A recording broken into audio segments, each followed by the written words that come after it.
I'm the founder and creator of Dizaines.com, the method to learn English in only 3 months on Dizaines.com, and today is a very special day. I'm doing something that I've never done before. This whole video is going to be in English, which is, something that I've been wanting to do for such a long time, but now's the occasion because I'm going to be talking about traveling today. And I thought, you know what, for the occasion, I think a video in English would be actually great. And I'm also going to make sure that I put subtitles and point out the vocabulary that I think you should learn from this video. I have been traveling so much for the past few years. My daughter is like 4 years old and she has been on 45 flights so far, which is basically a flight per month. That's actually insane. We are currently traveling like every couple of months. So basically I am on a plane every 2 to 3 months. So it's a crazy schedule, and so I've been traveling a lot and obviously planning a lot of trips. So today I want to show you exactly what I do, how I plan my trips, because I like to keep it pretty organized but also go with the flow. So I want to tell you exactly what I do to make sure to get the best deals and to enjoy the trip as much as possible. The first step is going to be to choose your destination. So the key factors are going to be weather, travel time, and most importantly your budget. So before we get too excited, just make sure that every time you think of a destination, you're going to go and check the visa requirements, because sometimes it's going to be difficult for you depending on your visa. Sometimes it's going to take too long before your trip, especially if you're on short notice. So make sure that you check that before you pick your destination. I never use traditional tourist guides. I prefer to gather, experiences and stuff like that from blogs, Facebook groups, different forums, stuff like that. To me, that's where the real experiences are, and that's where you get the best advice. Make sure that you don't wait until the last minute to plan your trip. Booking early is really the key to getting the best deals. Also, consider your travel goals. What are you trying to achieve with this trip? Are you trying to rest, so all you want to do is just lay down on the beach drinking cocktails, or do you actually want to put on your sneakers and just go explore, walk 40,000 steps a day? What are you looking to achieve with this? We are obviously going to make sure that we check the weather. It's not going to be a guarantee. Sometimes it's supposed to be beautiful and sunny and whatever at that period, but it's not going to be. That's fine. There can never be a guarantee, but we're going to make sure that we put all odds on our side and make sure that we can get the best travel experience. There are websites like WeatherSpark that can give you really detailed climate data. Next is going to be to think about your budget flexibility. Obviously, going to India is going to be much cheaper than going to Singapore or Dubai. So you got to think long and hard about how much money you're willing to put into this trip. Next is going to be the travel duration and the time zone. This is especially important for several reasons. The first one being, how long are you going to go on a trip? If you're going on a trip for only a few days, I obviously do not recommend to go that far, because you're going to be exhausted from the trip and you're going to be exhausted from the jet lag, and it's going to take you at least a couple of days to acclimate to the new time zone. So make sure that the travel duration matches the time zone and that you're gonna have at least a couple of days to not go too hard on the trip and just take your time. You also have to decide if you're willing to put more money towards a direct flight or if you're okay with a layover. I usually am really okay with a layover, but it really depends. I think a layover is great because you get to get off the plane and just stretch your legs and walk around a little bit. So I tend to prefer layovers, but maybe that's not the case for you. If that's your case, make sure that you plan that into the budget because they tend to be a little more expensive. Earlier, I was mentioning that I did not like traditional tourist guides. The websites that I like are usually Reddit, different kinds of Facebook groups, TripAdvisor. You can find so many different types of forums, so you can find all the information that you're looking for. Step number 2 is going to be to book your flight. So what I like to use is Google Flights. I used to use Skyscanner, but I actually think Google Flights is more complete and more practical to use. I really like this one. You can also take advantage of Google Flights' flexible date feature that allows you to find the best deals. There's a mistake that you have to be really aware of. It's that when you're booking your flight, you gotta make some research about the airport you're gonna be landing at. Sometimes it's extremely far. We have that example with Charles de Gaulle and Beauvais, I think. So obviously, if you want to make sure that you get the fastest and the cheapest transportation from the airport to your hotel, you got to make sure that it's the right airport. What I really like about Google Flights is that you can set alerts for prices. So for example, you want to travel from this date to this date, you're going to set up an alert and it's going to be sending you emails informing you of how the price is evolving. So is it going higher? Is it going lower? And depending on that, you can actually decide to book or not. Well, this next tip is very well known, but in case you do not know, make sure that you browse using incognito mode so that the websites cannot track the research that you've made before, and they cannot actually increase their prices depending on what you've been looking for. If the website is able to recognize from your IP address that you've been looking to go to, I don't know, Japan from October 6th to October 16th, they're going to be increasing the price of that flight, especially for you. So make sure that you use incognito mode so that you do not find yourself in that situation. After finding a flight on Google Flights, make sure that you go to the airline's website to see if the price might be cheaper. Sometimes it happens, especially because Google Flights tend to get commission. It's not always the case, but it's always good to check. You're also gonna book your flight at the right time. So aim to book your flight 6 to 8 weeks in advance for domestic flights and 2 to 3 months for international flights. Don't forget to check the luggage policy. Sometimes it is so insane that it's actually even more expensive than the flight itself. Don't forget about travel insurance. I know it can seem like it's not necessary, but when you find yourself in that predicament, you will be happy that you have it. I know a lot of online banks have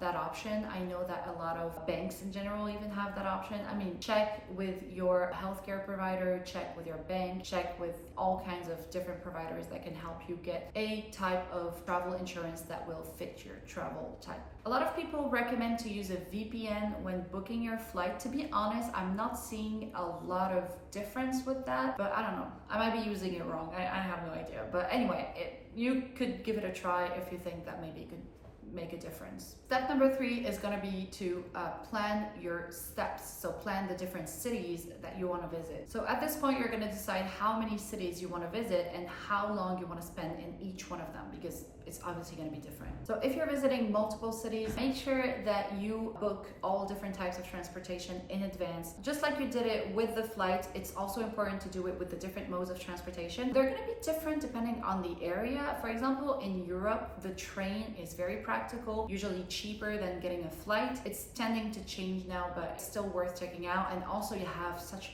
amazing views when you travel by train. When you travel in Southeast Asia, for example, usually flights tend to be a lot cheaper. The bus is also a great option in Southeast Asia, so make sure that you decide exactly what mode of transportation you're going to be using and to book it in advance. Don't forget to consider travel time. If you're going from one city to another, and for example, you're going by plane, then it's going to take quite a long time. Even if the flight is quite short, the time that it's going to take you at the airport, going to the airport, all of that, sometimes the day is basically lost. So think about that and think about whether it's worth it or not, and whether you still want to visit that many cities or not. What I like to do to decide how many days I'm going to be spending in that area is, first of all, to ask people who've been there, how many days do you think would be good in that area? If you have children, make sure to multiply that number, because it's going to take longer with kids, especially if they're small kids. Everything takes longer. So if people tell you, 3 days is good for that city, make sure you plan for at least 4 or 5, even maybe more if you really want to take your time and relax and enjoy it. And I also try to check the main touristic areas, the main things there are to do, to see exactly how many days it would take me to go and visit everything. You can also consider city pairing, which is basically pairing destinations and cities that are close to each other. For example, if you're visiting Italy, pairing Rome,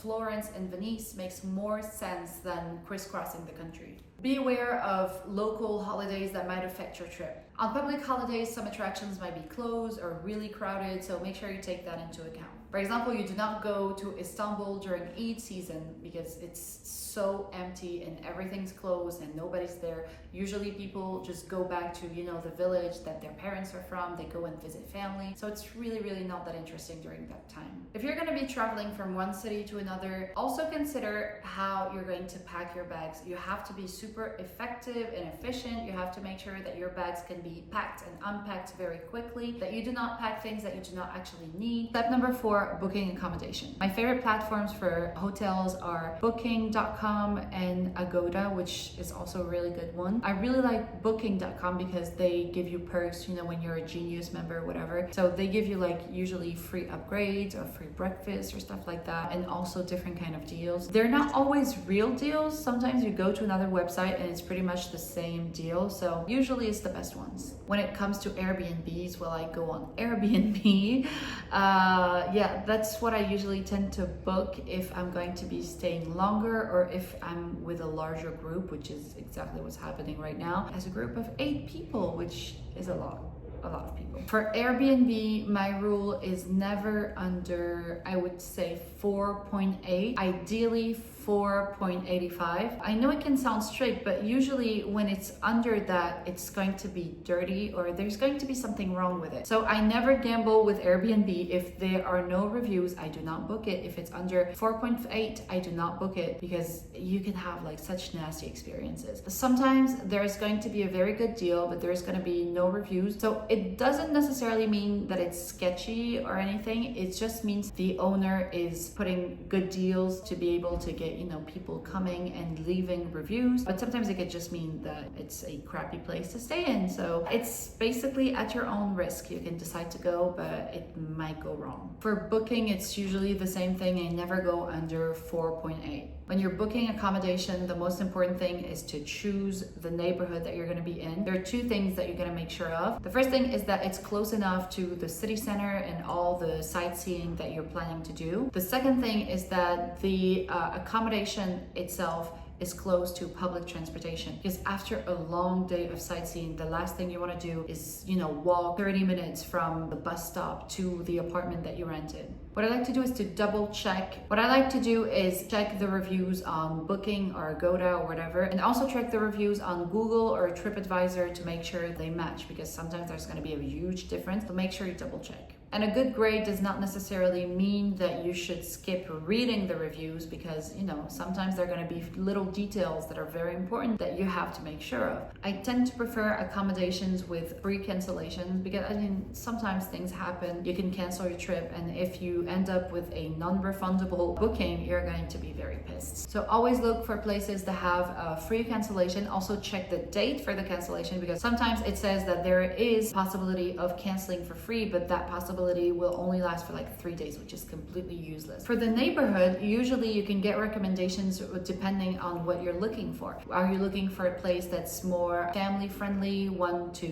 party, to go shopping? Depending on what you're looking for, you're also gonna pick a different kind of neighborhood. Also check for hidden costs. Sometimes there's going to be parking fee. I know that there are some Airbnbs that are actually going to make you pay for your like water and electricity consumption, which I think is so insane. Try to make sure to see if there are any taxes, any fees, any stuff like that that maybe are going to make your bill a lot larger. If your flight arrives early or departs late, you can still ask the Airbnb or the hotel for an early check-in or a late checkout. They're not obligated to give it to you. Sometimes it's even going to come with a fee, but you can still ask. Sometimes it's free of charge. They don't mind because they don't have like another reservation after you or whatever. So yeah, always make sure that you ask for that. Step number 5, organizing sightseeing. So the first thing I do is a simple Google search, which is things to do plus the name of the destination, and I just write down the things that I want to do. Then, as I told you, I go to different forums, Facebook groups, whatever, and I look for other recommendations, because the beauty in traveling is also getting recommendations for little hidden gems. The next thing I do is open this thing called Google My Maps and basically create a new map of the place that I'm going to, and I'm going to start putting every single place that I want to go to, and then I'm going to have a visual representation of the city and the places that are close to each other. And now that I have this visual representation, what I'm gonna do is go on Notion and create a day-by-day calendar, schedule, whatever. And I'm going to be using the Google My Maps to be able to see exactly what places are next to each other, to make sure that I do not waste time in transportation going from one side to the other. So I check all the places that I want to go to in the neighborhood. I put them together. What I like to do is also use Google Maps to plan the best itinerary to make sure that it's the shortest possible. When you're doing that, don't forget to consider opening hours, because for example, if you plan something first because it makes sense in your little itinerary, but that place is going to be closed at that time, then it makes no sense at all. You don't have to plan every meal in advance, but always try to make sure to get, recommendations of really good places to go so that you can, try them out when you're there. There are some attractions that have like limited capacity or that can get really crowded, so make sure that you book your attractions in advance. There's nothing more frustrating than to be in your dream country and to not be able to do one or several attractions just because you did not book them in time. When you're planning your little itinerary, also make sure to plan around peak times. That way you can avoid the most crowded hours of the day and just go when it's not as crowded. Traveling can be exhausting, so make sure that you do not overpack. Make sure that you have time for breaks, for meals, also for like little discoveries. Sometimes you're going to discover things. Make sure that you have enough time for like unplanned things. Don't forget to check for city passes. There are a lot of cities in the world that allows you to pay for a fixed price to get all kinds of different attractions. Usually they're unlimited. So for example, you can pay for like a 24-hour city pass and it allows you to do all the attractions that you want to do in that day. But while it can be a very good deal, sometimes it's not actually worth it. So make sure that you actually do the math. Try to be realistic. How many attractions are you going to be able to go to in one day? And how much would it cost you if you did it without the city pass? Also, would you go to those places if they were not included in the city pass? Just try to do your little calculations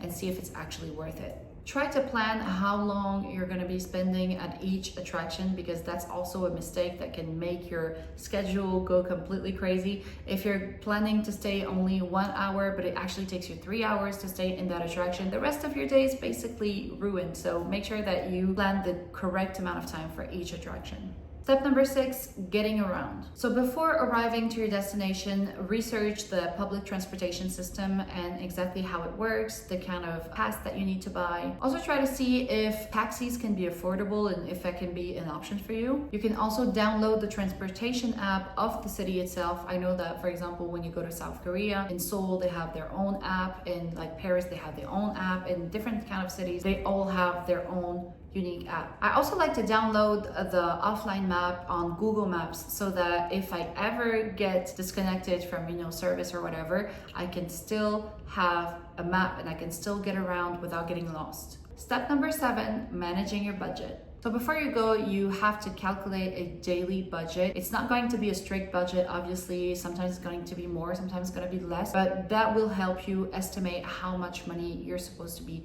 bringing with you. Obviously, always bring extra. Also try to see if it's a place where people tend to pay with cash, card, or even like a banking system. In Malaysia, for example, there are 3 modes of payment. Sometimes there are places where you cannot pay either in cash or by card, but you have to use the touch and go system. So really make your research about this, because it can actually put you in a very bad spot. One thing to know about me is that I never ever go to an exchange counter anywhere. I think those are such a scam. Even when they say that they don't take commission, they obviously do. I mean, how would they pay themselves if they do not take commission? They obviously do. I never go to those places.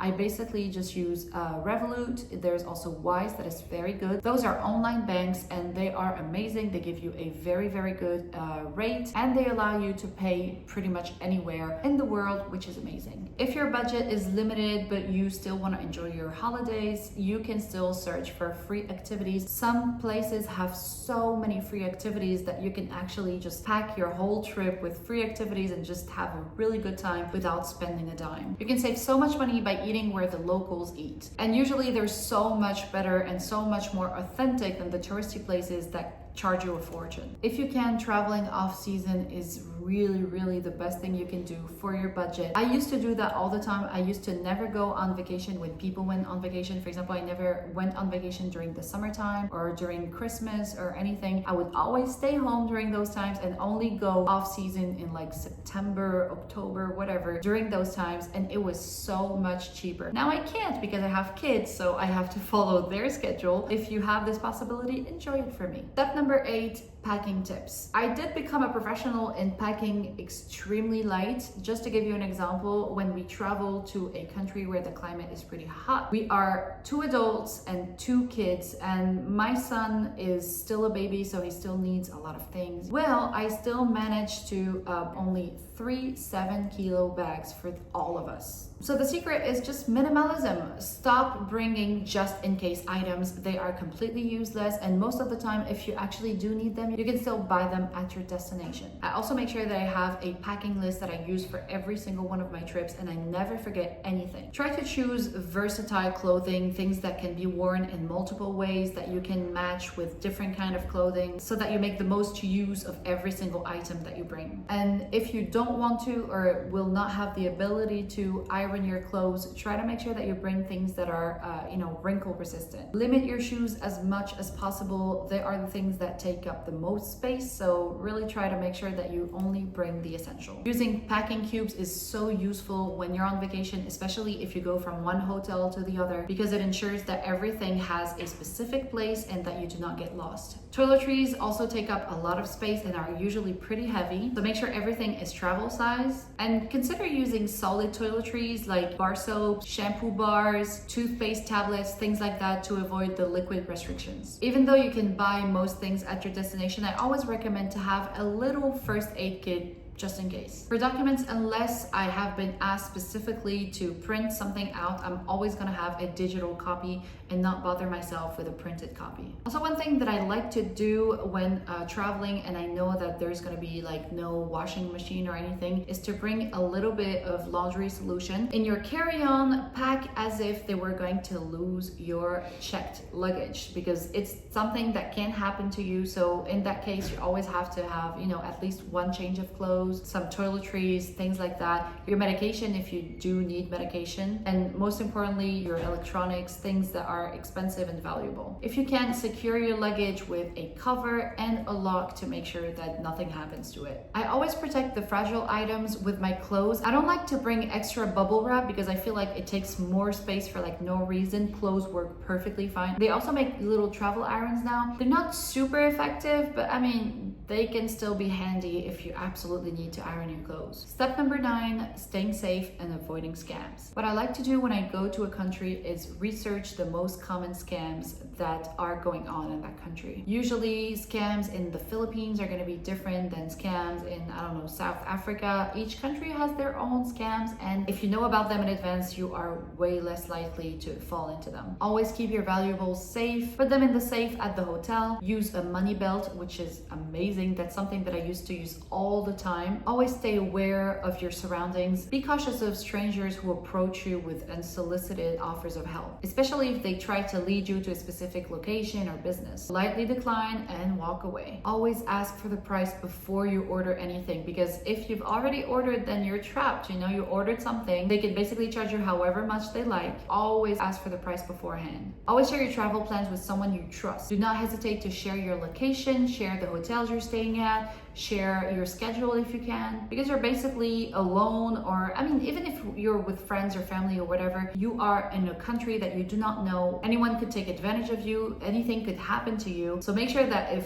God forbid something happened to you, your friends and family could look for you. That's pretty much it for my recommendations. Now I'm going to give you my final random, out of the different categories recommendations. If you're planning to bring back souvenirs, try to research in advance what's worth buying. You can treat yourself to an airport lounge for a very cheap price. You can actually get it with Revolut, for example. It's going to cost you less than 30 euros, and you're usually going to get unlimited food, which is so expensive at the airport. So make sure that you enjoy this perk if you can. Do your research when it comes to SIM cards. What kind of SIM card are you going to be using? If you're French, Free Mobile is definitely the best provider you can have as a traveler, because they cover so many countries. Usually in most of the countries that I go to, I don't even have to buy a SIM card because I already have mine. You can also buy an eSIM through Revolut. I know I'm promoting Revolut a lot, but it's just an app that I really like. And as it's an eSIM, you don't even have to put anything in your phone. It works immediately. It's so practical. Research the local customs and etiquette of your destination to make sure that you do not unintentionally offend anyone. That includes understanding tipping practices, dress codes, and basic manners in social interactions. Before you go on the plane, download your favorite movies, TV shows, books, podcasts, whatever. Think about all the things that you have to do before leaving. For example, returning a rental, checking out of your accommodation, settling any outstanding bills. And finally, be flexible and open-minded. While it's nice to have a schedule and a plan to follow, it's also nice to get lost, to try to wander and explore the destination. Some of the best travel moments happen spontaneously. So be ready to adapt to make the most of your journey. That's it for my recommendations. I hope you really enjoyed them. Tell me what you thought. Tell me if you have any other tips. Also tell me if you would like me to make more videos in English. Don't forget to follow me to activate the notifications for any new videos. And most importantly, to follow me on Instagram and TikTok. That's where I am the most active. And I'll see you soon on Dizaines.com. Bye!